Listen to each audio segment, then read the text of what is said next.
Okay, well, we might as well get started. We're a little late, but that's just how things are going to be, I guess, before lunch at least. So our first speaker is Ankit Anand, and he's going to talk about on-the-go abstraction. On-the-go abstraction, UCT. It's not about Go. So, good morning, everyone. So I will be talking about on-the-go abstractions in UCT, and as Alan has himself clearly specified, it is not the Go game of Go, but more the literal English meaning of the Go. So this is joint work with Ritesh, Mausam, and Parag from the Data Analytics and Intelligence Research Group at IIT Delhi. So to begin with, I would give you a high-level picture. So the problem we are dealing with is how to handle very large state and action spaces in the MDPs. So there have been many approaches to tackle this problem in the past, but we concentrate ourselves on the two approaches. So the first approach we concentrate is abstractions. So abstractions have been used to handle very large state and action spaces where you obtain a smaller model from the original model of the MDP by abstracting out the details. And the second approach, which have been used in the past decade and more recently in the AlphaGo as well, is the Monte Carlo tree search. And one of the famous algorithms in this series of algorithms is UCT. But very recently, from the past 2 decades, people have started to realize that these two approaches are orthogonal to each other. The abstractions reduce the model, reduce the original model, while the MCTS and the UCT based approaches try to concentrate on useful parts of the search space. So why not combine the two, as in leverage the power of both of these and apply abstractions on the useful parts of the search space. So there have been recent works in this light, and but most of these algorithms are batch algorithms where abstractions are applied at specified intervals and so on. So these algorithms suffer from serious drawbacks. So there was one of our previous works, and there are a couple of other works which deal with that. But we try to fix this problem of batch abstractions in our recent work, which is on-the-go abstractions in UCT, OGA UCT we call it. And then I pave the way for the future directions from this work. To begin with, the abstractions in MDPs have been studied quite well. So an important point to note here is that the abstractions, by abstraction I just restrict myself to the exploiting symmetries. So abstraction is a general term. So one way of exploiting abstractions is to exploit symmetries and obtain the reduced model. So from next time I will talk the word abstraction, I would be meaning exploiting the symmetries in this domain. So we obtain the we reduce the original model of an MDP to a smaller MDP model, and then we run the MDP algorithm on the smaller model, and then map the values and the policies obtained in the smaller model back to original MDP. So this was done mostly in 2003s and 4s. So people have studied these abstractions in the past, but very recently we found something new in these abstractions as well. So to begin with an example, a football example. So just consider that we are having a football field where we are having 4 players, S1, S0, S1, S2 and S3. So each of these players have few actions defined. So S0 has 3 actions defined to hit to the left, to hit straight to the right. And S2 and S3 has only 1 action defined to hit to the left, and similarly to the corresponding right action for the S3. So then firstly we obtain the AND OR graph for this domain. So the AND OR graph, as some of you may be knowing, that the state nodes would be represented by the circles, which is like it's like an expectimax graph where you are taking the maximization over the actions and expectation over the result of the action. So the action nodes are represented as the rectangular nodes.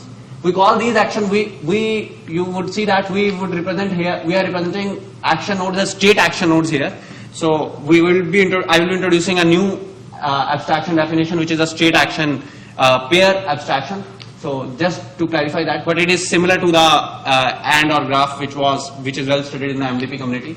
So as you see that I have drawn the AND OR graph for this domain. The first definition of abstraction, which was exploited way back in 2003, was the abstraction of states, we call it. So it says that if you see states S2 and S3, they have only one action defined. So if two states would be symmetric, if for same action chosen, these lead to equivalent states, these lead to same set of states and the corresponding transition probabilities and the cost matches as well, then we can abstract out, then we say that these two states are symmetric and we can abstract out these two states. So as you can see, we have S2 and S3, they have only one action, which is to hit to the left, and this is leading to goal. We assume that the transition probabilities are uniform and these match. So we can obtain the reduced model like this. Now if you see this graph, this is also having a lot of symmetry in that sense that S1 and S2 are, S1 is having a right action and S2 is having a left action. But if we can map somehow these two actions, we can obtain a much more reduced model. So this was studied in the RL community by Balram Ravindran. So this we call as abstraction of states with action mapping. So this was calculated by the idea of homomorphisms. So after looking at this graph, we see that, some of you may see that there is not much more to do. But very recently in our last work at ICAPS 15, we found that even though sometimes the states themselves are not symmetric, but some of their actions are symmetric. So if you consider S0 and S1, S2 or S3, so S0 straight action is similar to S1's S1, S2 and S3's corresponding action. So S1's right action is similar to S0 straight action, but themselves S0 and S1 are quite different from each other. So the previous definitions have restricted themselves to the state symmetries, abstraction of states only. So if we leave that notion, we can exploit the symmetry of state action pairs, which gives us much more leverage. So as you can see, I have abstracted out S0S and S1R in this domain to obtain what we call as abstraction of state action pairs in addition to abstraction of states. So we obtain a much more reduced model in this case. Now continuing further, now the thing is that MCTS has been well studied. The question is how to marry these two ideas, because these two ideas are orthogonal to each other and essentially we want to apply the abstraction and symmetry idea in the MDPs. So how to marry these two ideas? So one may think that we can apply abstractions initially and then run the UCT or the MCTS algorithm on the reduced domain. But that would eventually defeat the purpose of the MCTS, because MCTS in itself is independent of the size of state space. MCTS is independent of size of state space, so for applying the abstractions we have to see the whole state space, so that would defeat the purpose of the state space. But if we apply MCTS first and then apply abstractions, then the purpose of abstractions gets defeated, because where we will use abstractions. So in our past work, and there are some other works which have the similar idea.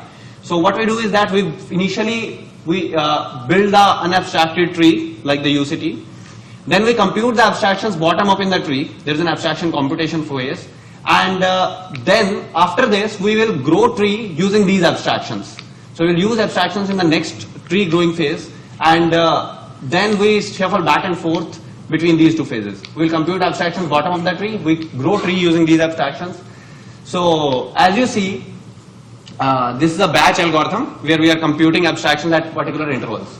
So to give you a much more concrete picture about how the abstractions are computed in these approaches, so you see we have got the initial tree like this. So initially now we compute the abstractions bottom of the tree. So the first step is that we merge all the leaf nodes assuming that all these nodes are non-terminal. One approach could be we can merge terminal and non-terminal nodes separately. So we merge all the leaf nodes together, and assuming that these abstractions are correct, we calculate abstractions at the upper layer, which is the state action layer. So here we apply the definition of abstractions as was defined previously. So, and then we calculate the abstractions at this layer. Based on the abstractions at this layer, we compute the abstractions at the upper layer, and so on. So we compute the abstractions all the way bottom up to the tree. So now the next, this phase has passed. After this we build the tree again, now using these abstractions. So how we use these abstractions? So one thing I would like to clarify is that we are operating in a flat state space here in this area. Going to the factored state space is a part of future work, but as a first cut algorithm, we are operating in the flat state space. So So we operate on the flat tree, we go down in the tree using the UCT rule. And once we get the rollout values, we will back up rollout values over all the abstract nodes in that state's abstract state. So we will back up a rollout value. So for S6, if we have to back up, we will back up for all these other states as well. So you can see that here we are leveraging the benefit of abstraction, that a single rollout is backing up many states together. So this approach suffers from serious drawbacks, as some of you might have guessed. First is that it suffers from a cold start problem. In the initial phase of we have to grow a substantially big tree initially to leverage the advantage of abstractions and to calculate abstractions. So it suffers from a serious cold start problem that no abstraction computation is used initially. So second thing is that it suffers from wasteful abstraction computation. So this approach calculates abstractions uniformly over the whole tree. If a node is added in the tree once, its abstractions will be computed again and again, whether that node is wasted or not. So it is having a lot of wasteful abstraction computation. And the other is that the stale abstractions are used till the next cycle. So till the next cycle, the abstractions can't be corrected. So we introduce, keeping these drawbacks in mind, we introduce the idea of OverU, which is on-the-go abstractions in UCT. So the key idea behind this algorithm is that we will maintain a recency count for each node in the tree. The recency count specifies when a node is wasted in the tree. So as the node is wasted in the tree, we will update its recency count and we will keep a threshold. If the recency count of a node reaches a threshold, we will update abstractions of that node and so on. And the rest of the things remain same. I will explain the detailed algorithm. So just assume that we have a tree built and we have some abstractions computed over it in this stage. So we start from the reroute and fetch the next trajectory. So we go bottom up as was done previously in the flat tree till this node. So and then we perform the rollout and the backup values. So here the numbers adjoining the node specify the recency count of that node. So once we see the recency count of once we back up values, so we will check the recency count of that node. If the recency count has reached a threshold, which is 3 in this case, we will update the abstractions for that node. And so we will update the abstraction of this node in this case. And so we have obtained a new abstraction maybe like this. Now an important thing to note is that since the previous layer's abstractions depended on the correctness of this layer's abstractions, we may need to update the abstractions of the parents as well to maintain correct abstractions in the tree. So we do that. We will check that if abstraction of a node changes, only if abstraction of node changes, we will check for updates at the parents up till root, and we will go on till the root in the tree. And the rollout and the backup idea remains the same. So this is the key idea with the OverU. But some of you might have guessed what could be the problems, because OverU is updating the abstractions very frequently. It is updating abstractions at individual nodes very frequently. So in a domains with very high stochastic branching factor, the abstraction computation cost could be really high. So just assume that we have a state action node which is having a lot of children, state nodes with the probabilities. So to update its abstractions, we need to go through all the tree. We will need to go through all the children and match all the children with the other node in the tree. So it is substantially high cost. So to plug this, what we do is that we introduce the idea of pruning. So the pruning idea does what it does that. Don't consider nodes with very low transition probabilities. We will consider nodes only with very high transition probabilities. So first thing to note is that we are not considering all the nodes in the ground MDP model. We are just considering the nodes even in the ASAP UCT. We are just considering the nodes which are present in the UCT tree. So we are pruning the nodes, much more nodes even in the UCT tree, by ignoring the nodes with very low transition probability. So if we have this epsilon transition probability, we will ignore those nodes. So the idea we use is that we consider nodes with transition probability within 0.1 of the maximum transition probability at the next level. So whatever is the maximum transition probability we have in the UCT tree, we will consider nodes within 0.1, means above the nodes having transition probability is above 0.1 of that node. So we will prune the nodes, so we will have a much more smaller children here, and so that is how we update abstractions, and we reduce the abstraction computation cost. So about the optimality of the OGA UCT, in the limit of infinite samples, OGA UCT obtains the same Q and V values as UCT. So in the limit, it will be optimal. I won't go into the detail of the proof. It is the proof sketch is there in the paper, and you could probably discuss with me in the poster session if you are interested. So having looked at all this, so we are seeing that in the last decade there are a lot of works which have tried to exploit abstractions in MCTS. So we lay a foundation for what are the possible design choices for various algorithms in this setting, and classify the algorithms accordingly. So the first work, which is in our knowledge, was done by Jiang et al. From the UMich at AMAS 14. So that was applying abstractions of states in UCT. Then our work followed in ICAPS 415, which introduced the idea of ASAP and applied that in UCT. Then there is a parallel thread of work which is going on in the PARS, progressive abstraction refinement for sparse sampling. So this work differs a bit from these two works, as is that these works have dealt in UCT, but this is in the sparse sampling framework. So it is a bit different flavor, but yeah, essentially the same ideas apply. And finally we introduce the idea of OGA UCT. So the first thing is that whether the algorithm should be batch or incremental. So these two algorithms, AS UCT and ASAP UCT, were predominantly batch approaches. So in UCT the approaches have been batch, but yeah, this sparse sampling idea was again it was incrementally updating the abstractions. But here the abstraction definition is different. It is not the symmetry. So and this OGA UCT introduced the idea of how to do an incremental algorithm or incremental abstraction algorithm in UCT. The second thing is that whether the abstraction computation is uniform or adaptive. Now this is something interesting. So all the previous approaches were uniform, and we also had no thought about this thing in mind. But this work and our work is getting something for the free. So as you see that we have an idea of the recency count in the while updating abstractions.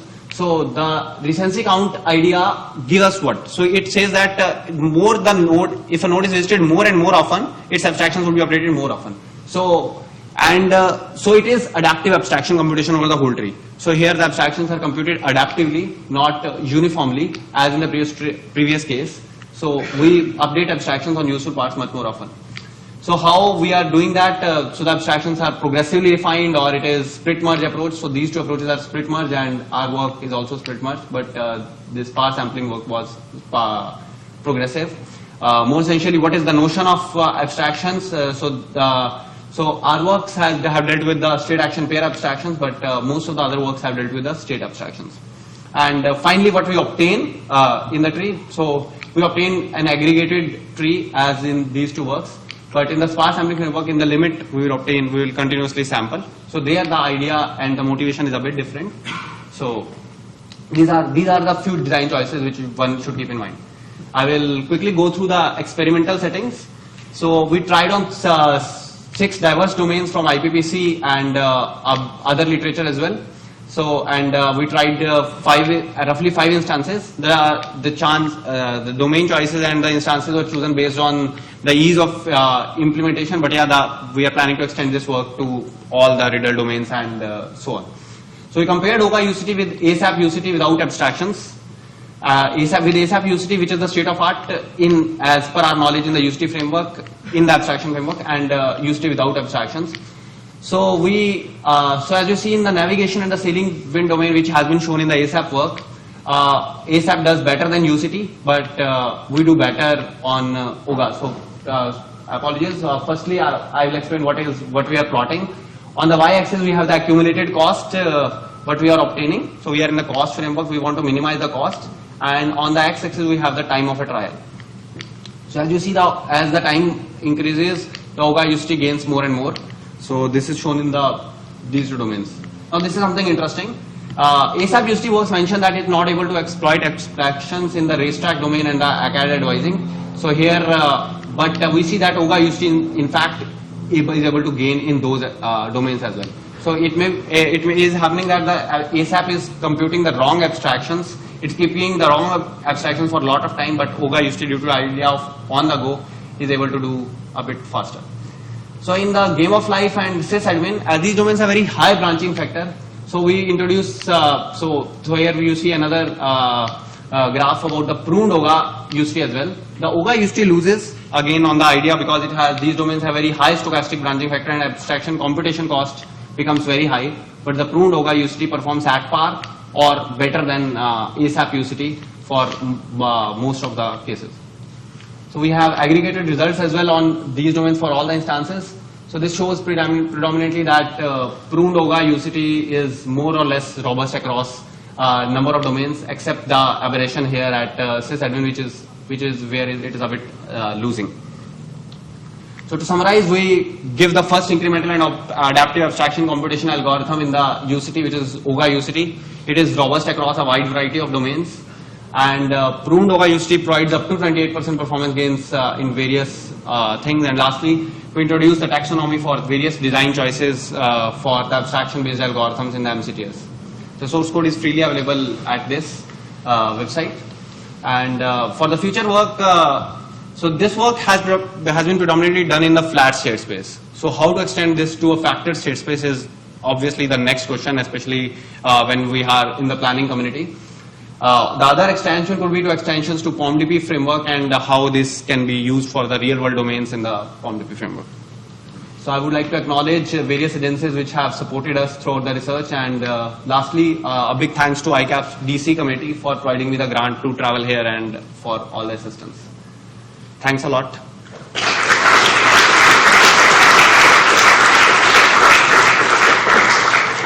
we have a minute and a half questions. So you keep saying UCT, but I didn't see anything specific to UCT, right?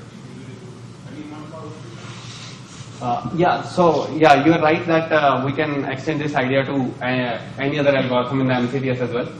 The setting is much more general. But yeah, we see that the UCT has made a significant progress in the past decade, and it is quite works well in a number of domains. So our first cut was on UCT, but yeah, the approach is general, quite general.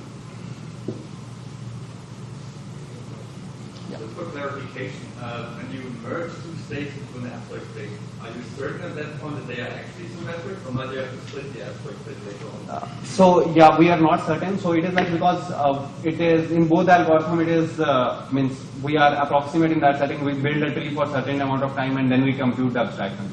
And it may happen that these two states are not symmetric in the ground MDP, so these get merged and their values may get incorrectly incorporated for some time, but eventually in the limit we prove that they may split. So this approach is a split merge approach where the nodes can get merged into each other and then get split and so on.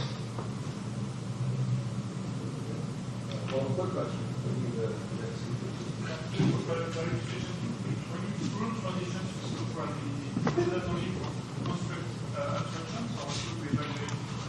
So to only compute abstractions, we do this. For the we do consider all the nodes within the tree later. It is only for the abstraction computation, because the abstraction computation cost was becoming too high. Thank you. Thanks a lot, and we will be having a poster session, and Mausam and I will be around, so you can have a discussion regarding this if you want.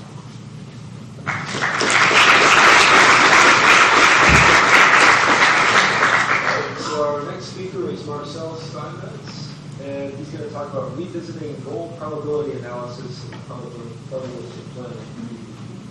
So, hello everyone. The talk will be structured as follows. First, I'm going to talk about probabilistic planning for finding solutions that guarantee to reach the goal with maximal probability. The main issue regarding these problems is that they are no longer contained in the class of SSP problems, which means that we cannot just use heuristic search algorithms to solve them, but we have to combine this heuristic search algorithm with a method called FRED. I will introduce you a small modification to FRED that has huge practical improvements. But in general, solving probabilistic problems optimally is very hard. So I will also show you some easier but still relevant variants of goal probability planning. Then in the second part, to use heuristic search algorithms, we of course need an admissible heuristic function, but such heuristic functions simply don't exist in goal probability planning. So I will show you So I will show you how one can use heuristics from classical planning in order to get an admissible heuristic function for probability problems. And I will conclude the talk with a comparison of state-of-the-art methods on a relatively large benchmark set. So let's start with the optimization problem of maximizing goal probability. So the probabilistic state space is a labeled probabilistic transition system with set of states S, a single initial state I, and a set of all states as T, and a set of actions or transition labels A. Applying actions to a state might result in different states, which is determined by the action-outcome probability distribution, and the transitions are given by a transition probability function P. In our experiments, we will also consider limited budget probabilistic problems, where each state is annotated by the remaining budget. We have some initial budget, and transitions account for that budget by simply forcing that for each transition from state S by an action A to state T, in the initials or in the first state, in the source state, the source state has enough budget to apply this action, and the budget of the resulting state is equal to the budget of S minus the cost of the action. Then a solution to such a problem is a partial function mapping states to applicable actions. A state can also be mapped to this special star symbol, which means that we don't care which action is selected exactly, so the star symbol can be replaced by an arbitrary applicable action. And we say that a policy is closed if it's defined for all states that are reachable under the policy. Then given a closed policy and a state, the goal probability of the state under this policy is recursively defined as 1 if the state is a goal state, 0 if the state is a terminal state, but it's not a goal state, and otherwise it's just the sum of the goal probabilities of all successors of the state under the action that is given by the policy, and the sum is weighted by the outcome probability of the respective actions. Then given the value of the policy, the optimal goal probability is just defined as the maximum over all closed policies. To find the optimal solution, as usual, we compute a fixed point to the Bellman equation. The Bellman equation is almost the same as the value of a policy, except that in the third case, we take the maximum, or well, we choose always the best action that achieves the best goal probability. And to find fixed points to the Bellman equation, we can just use standard methods like value iteration or heuristic search. However, things are actually not that easy because in goal probability, the Bellman equation might have multiple fixed points, multiple suboptimal fixed points. Consider this example.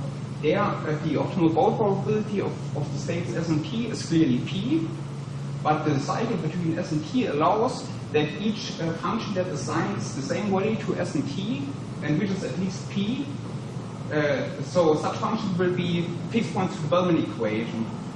It's quite easy to change value iteration to find the optimal fixed point. We just have to initialize the values of all states pessimistically, but you cannot do that for heuristic search because heuristic search algorithms require admissible initializations of the value. And for that we have to use another method, which is FRED. FRED first finds fixed points to the Bellman equation, and then it removes such zero reward cycles to ensure progress, and it iterates these two steps until the optimal fixed point is found. But now taking a closer look to FRED, FRED computes these zero reward cycles in the greedy graph of the current fixed point. In the original work, the greedy graph considered all actions that maximize the sum, if you remember, in the Bellman equation. So consider, for example, this example. Here, assume that the fixed point that we computed a fixed point, and this is the solution that we got. So note that each state has exactly a value of 1 because each state can reach the goal state with probability 1. Then the greedy graph will consider all actions because each action is greedy with respect to this value function. So the greedy graph will be the entire state space. Then FRED will remove all cycles from the state space, resulting, for example, in this solution. But it turns out that we don't have to consider all actions during that step, but it suffices to consider only the actions given by the current solution. If we do that, then FRED will just remove the cycle between S1 and S3, which results in the same solution, but now the states S2 and S4 are not touched. So we didn't explore the whole state space. Then computing, solving goal probability problems optimally can only be done for small problems, but to solve large problems we have to make some assumptions. And on the one hand, observe that if the state space of a problem is acyclic, then we are guaranteed to reach terminal state eventually, which means that we are back in the class of SSP problems and we don't have to use thread anymore. And a special case of such problems is budget-limited problems if the action costs are non-zero. Then on the other hand, it's often not required to compute always the optimal solution, but it's often enough that the solution guarantees some conditions. For example, we might be happy with a solution that is approximately optimal, or with policies that guarantee to reach the goal with a certain probability theta. To solve such weaker objectives, we can of course solve the optimal max problem. However, they also allow for early termination heuristic search. So, for example, we can use the upper bound on the value function for negative early termination in at least prop. If we know that the upper bound is smaller than the required theta, then we have proven that the desired policy does not exist, so we can terminate. If we now additionally maintain also lower bounds to the optimal goal probability, then we can use that in a least probe to check whether the lower bound is already larger than the required theta and terminate them. And in the prob probe, we can just check the difference between the two bounds and check whether this is smaller than the given delta. So to use heuristic search algorithms, the value function has to be initialized admissibly. Unfortunately, such heuristic functions are not available, or are almost not available for goal probability problems, so we have to fall back to the trivial heuristic function which assigns 0 to all terminal states, which are not goal states, and 1 to all other states. We can actually do a little bit better by not just assigning 0 to all terminal states, but to dead ends in general. And we can identify dead ends by using admissible heuristic functions from classical planning that are computed based on the all-outcome determinization. Such heuristics are, for example, Cardinal merchant shrink. Another technique that I want to present here is bisimulation. The bisimulation of a graph is an abstraction or a shorter graph that entails the entire behavior of the original graph. A bisimulation of a probabilistic transition system can be understood as equivalence classes over states, so that two states are equivalent only if all outgoing transitions have the same label, and if they if the transition lead to the same equivalence class with the same probability. At first glance, it seems that this probabilistic bisimulation doesn't really help us in any way, because in order to compute such a bisimulation, it seems that we have to have the state space at hand. But again, we can make use of techniques from classical planning. It turns out that the bisimulation of the all-outcome determinization is probabilistic bisimulation. And we can compute bisimulation of the all-outcome determinization efficiently by using merchant shrink constructions. Now let's see how things work in practice. So we extended FastDown to support probabilistic planning problems. Our experiments are based on overall 14 different domains, 10 domains from IPVC 2004 and IPVC 2008. We have one pen testing domain, and we extended the resource-constrained benchmark necessary rovers and DVP to probabilistic versions. And to experiment with acyclic problems, we transformed these benchmark instances into limited budget problems by computing the minimal cost of any path from the initial state to the goal state and multiplying this by a constraintness factor. And as usual, we limited the runtime to half an hour and the memory usage to 4 kilobytes. Now, this table shows the number of problems with an acyclic state space that could be solved under the max prop objective. As you can already see, in the first row here shows the different search algorithms. We compared value iteration with an exhaustive state space search that we named AO star L and the standard AO star and LRTDP. The second and third row show the different heuristics that were used to detect and to prune dead ends. So the dash means that we don't detect dead ends. LM stands for the LM-cut heuristics. And we also tested two merge and shrink heuristics, one with and one without size limit. We used the shrinking strategy by simulation. Then the last column here corresponds to the configuration that runs value iteration on the bisimilar state space. And as you can already see from this table, the dead-end detection increases the coverage for almost all search algorithms in almost all domains. So this table shows the coverage increase relative to the configuration without running dead-end detection. Especially LM-cut improves the overall coverage by large margins. In contrast, by running dead-end detection using the merge and shrink heuristic without size limit, the overall coverage decreases, which is because of the prohibitive overhead of computing the exact by simulation. That being said, it's actually better to run value iteration directly on the bisimilar state space.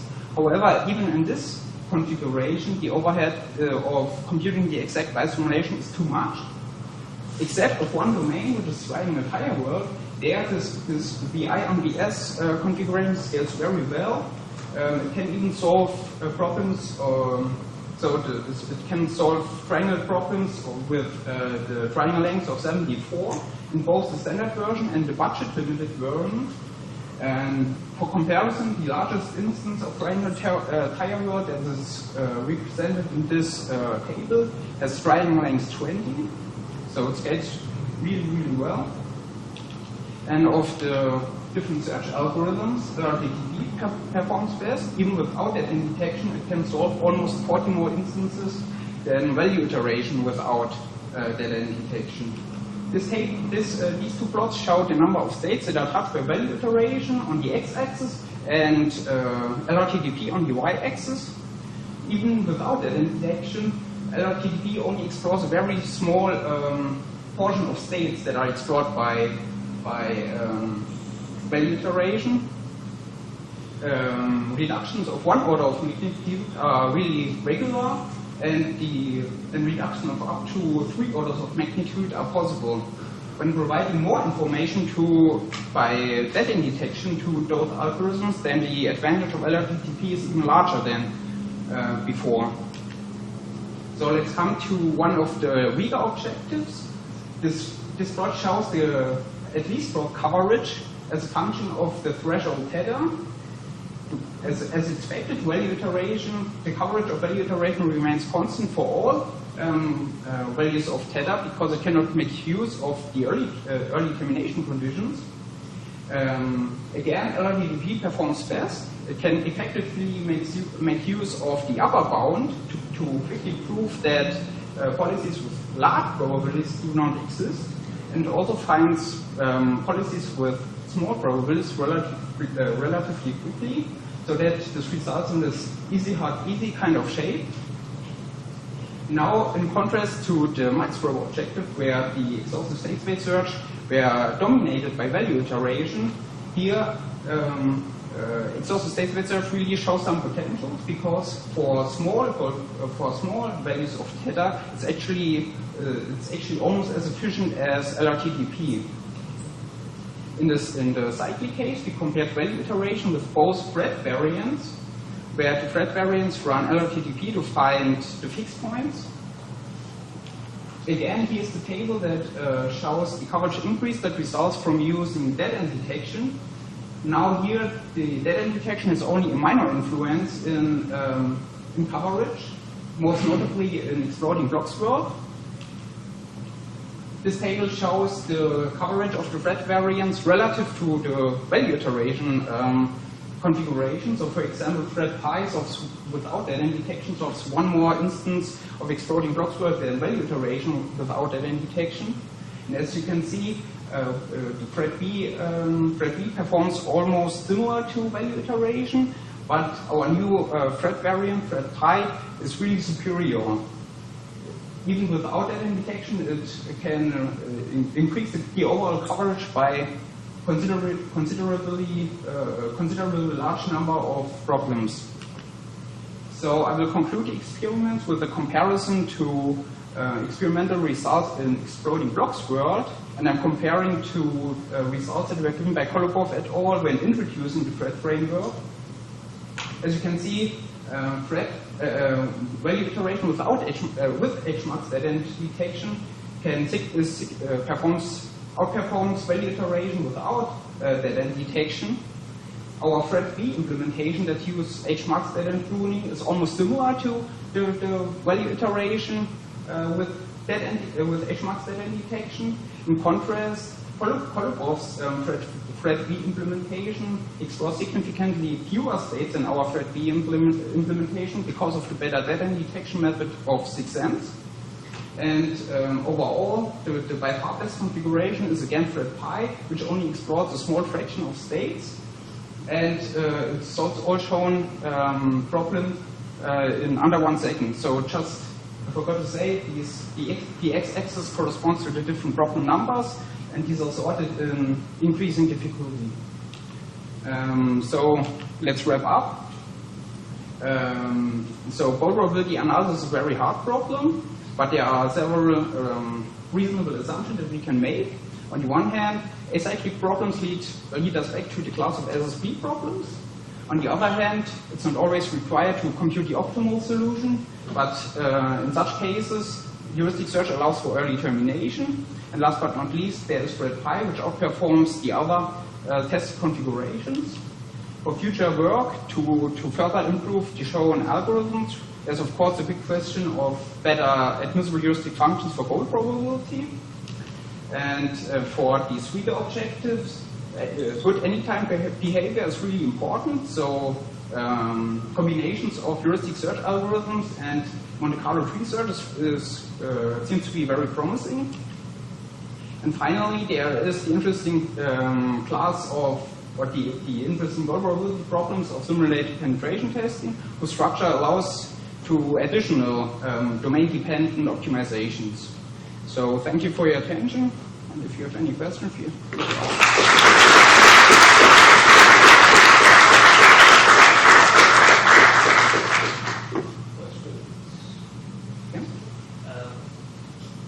In Kolobov's 6 test work, there were two basically things that were going on. One was the use of classical planners to guess which is dead end.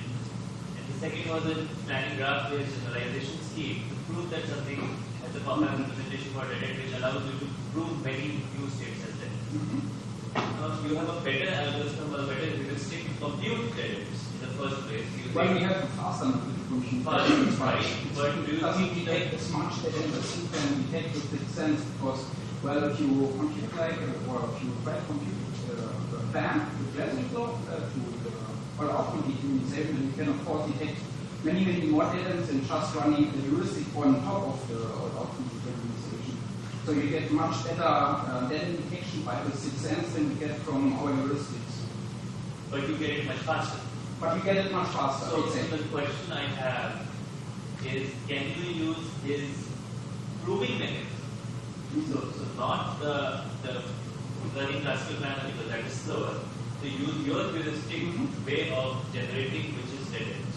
But then use his proving mechanism to prove a compact representation of a dead end. Do you think this combination like will have an additional benefit? Like these notebooks. The notebook. You can, so for example, if you run like these heuristics, then you can minimize the state by while maintaining that heuristic stays infinity, and with that you can find compact reasons for that. And short answer, we already did that in the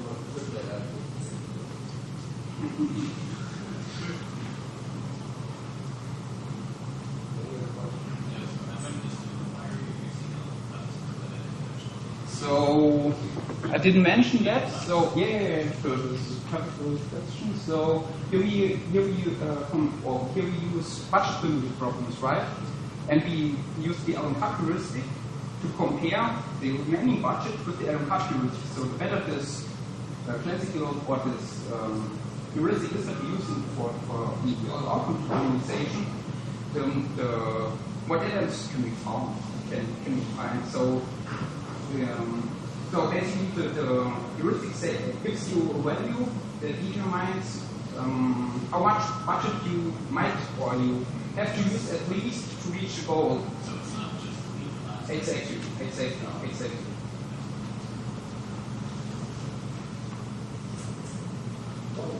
Just one quick point. So, since you are doing the budget constraint, now your state space has a numeric quantity.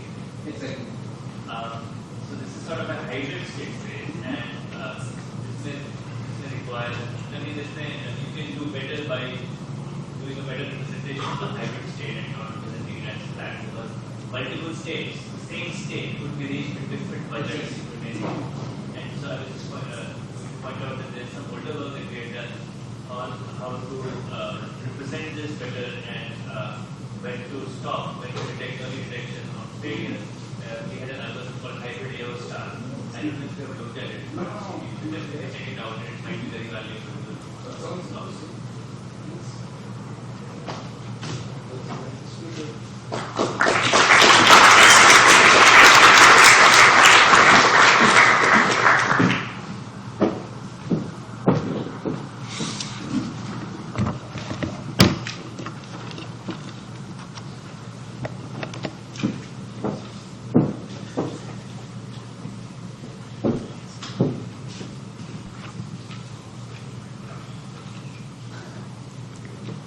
Okay, so our final talk of this session is going to be by Sarah Bernard-Peavy, and it's on leveraging probabilistic reasoning and deterministic planning for large-scale autonomous search and tracking. Hi everyone, this is a joint work with Maria Fox, Derek Long and Chiara Piacentini at King's College, London. So we are concerned here with autonomous surveillance, and in particular we focus on one mission, that is search and tracking. Search and tracking is about an observer searching for a mobile target and tracking this target to destination upon finding it. And the observer can be a UAV or a quadcopter, and the target can be a vehicle, a person, or any object that moves at a comparable speed with the speed of the observer. And in any search and tracking missions, there are two phases that constantly interleave. Tracking, that is when the target is visible, and so the observer is just following it, and searching, that is when the target has been lost and must be found. So we focus on search here. In particular, what happens if the observer loses the target. Clearly, for a short period of time, the UAV can simply track the predicted destination location of the target, but after a while the observer needs a smart strategy to rediscover the target, because the area is big and cannot exhaustively search in this area. So the state of the art in search and tracking is based on purely probabilistic techniques based on recursive Bayesian estimation. And these techniques are successful when some key assumptions hold. In particular, the geographical area needs to be small. Also, they handle short-term missions, and the target is usually stationary or in Markovian motion. However, these assumptions don't hold in our case because we are dealing with a large geographical area around 1 kilometer squares, and then 100, and then our target has an intentional behavior, so it follows a road network and has a distant destination that is of course unknown to the observer that it wants to reach. And we assume to have an observer that wants to relocate or locate the target, as I said, and this observer has noisy sensors, so sometimes it is unable to spot the target even if the target is in view. And also has a limited endurance, which, for example, for a UAV could be 1 hour and a half. So the search problem we are interested in is finding a set of maneuvers for the UAV that maximizes the probability of detecting the target within the time limit. So automated planning seems like a good idea to create a long-term strategy for the observer. However, in order to apply planning to search and tracking, we had to deal with a number of challenges. First of all, search is usually seen as a continuous optimization problem, while of course in planning we deal with combinatorial search problems. And also we need to handle uncertainty, because there is uncertainty about where the target is, where the target is going, and also whether the target will be spotted when it's visible to the observer. So we tackled two main research questions. The first one is it possible to map search and tracking into a planning problem, and in particular into a deterministic planning problem, because there are a number of high-performing temporal planners available off the shelf that we can use to solve difficult planning problems. And we have already demonstrated that this is possible in our previous work. So the next research question that we tackled, and that is at the core of this work, of this paper, is whether we can exploit the probabilistic structure of the problem within this deterministic framework to generate better plans for the UAV. So I'm going to tackle these challenges, and I will go quickly about the first part, and then I will explore more what is at the core of this paper. So basically what we do is we allow the observer to exploit standard search patterns to find the target, in particular spirals and low movers. So these patterns becomes like the building blocks of a search plan that attempts to maximize the expectation of discovering the target. So you can see that this is our road network in dotted lines. Then we have lost the target here, and then we spread these different patterns around in locations that we feel are promising to rediscover the target, and then the plan will be a sequence of pattern to execute. So now the next question is, how do we actually distribute these patterns in our area of operations in order to maximize the likelihood of discovering the target? And we see the pattern selection and the pattern sequencing as a planning problem.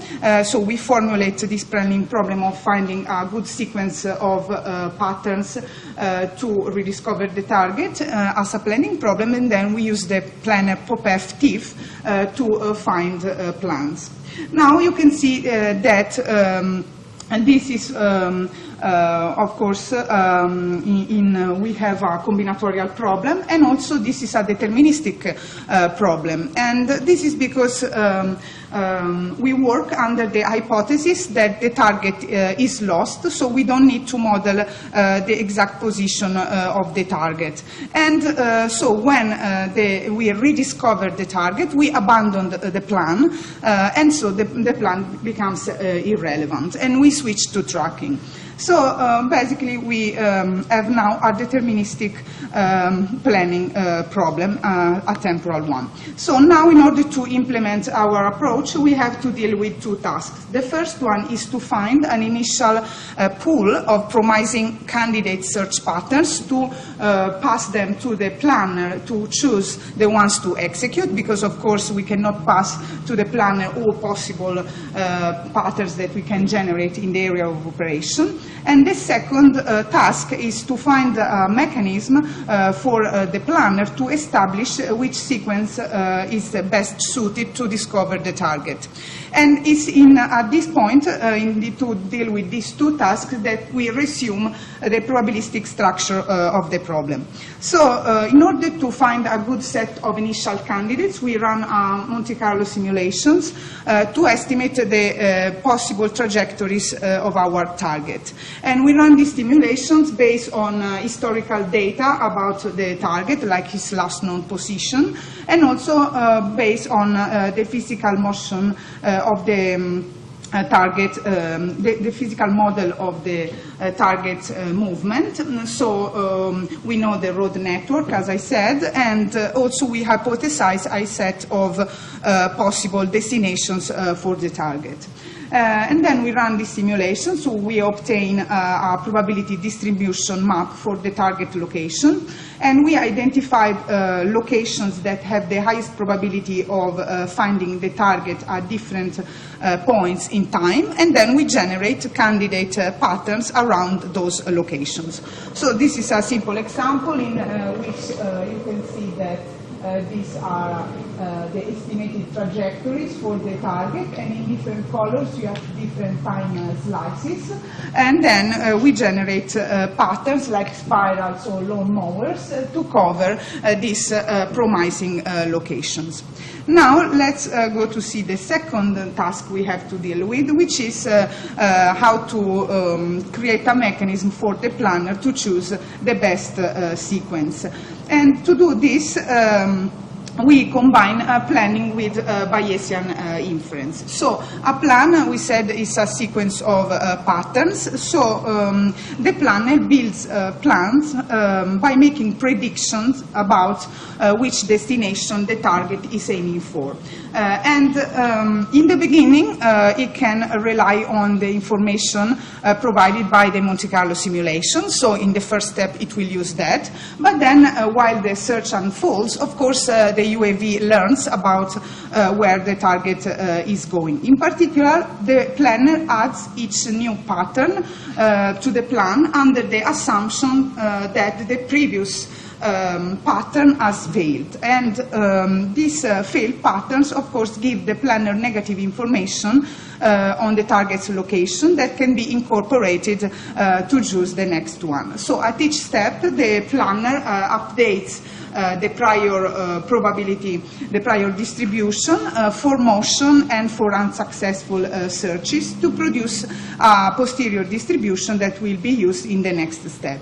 And this updates also accounts for the quality of the search sensors, that is, measures with the probability of detections, because of course the UAV can trust his sensor more or less based on their quality, and this information is also incorporated in that. Now, just I will just show you briefly the mathematical model behind this. So what we do, we first compute the probability for each destination, the probability that the target is driving towards that destination, provided that the searches in patterns up to k have failed. And this can be calculated. Initially, we assume a uniform distribution for all the destinations, and then at each step we can rely on the probability at the step earlier, and then we discount for the probability of detections. And we have to consider whether the destination is compatible or not with the pattern that we are executing, meaning that basically the target needs to traverse that pattern to reach that destinations. And then when we have the probability, this posterior probability on the destinations, we can calculate the probability that the target is found during the execution of a certain pattern Sk, and then on the basis of that we can compute the probability of finding the target within the first k time steps, and in the end we ask the planner to maximize the probability of finding the target by executing a certain plan that is a sequence of patterns.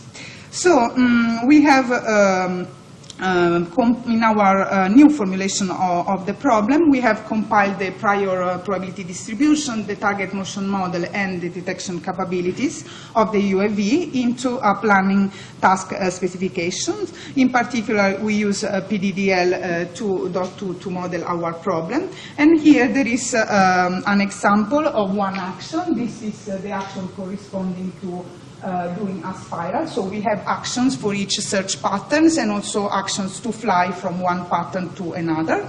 And here you can see that we only can execute this durative action if the pattern is active, meaning that the target can be plausibly in the area that is covered by the pattern.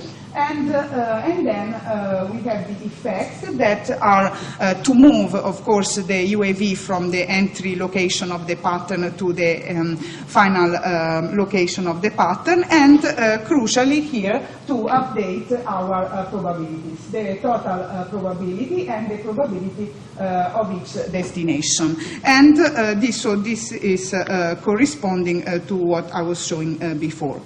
Now, actually, the dynamic update of probabilities requires a calculation that cannot be performed by current planning technology. So what we did, we coupled the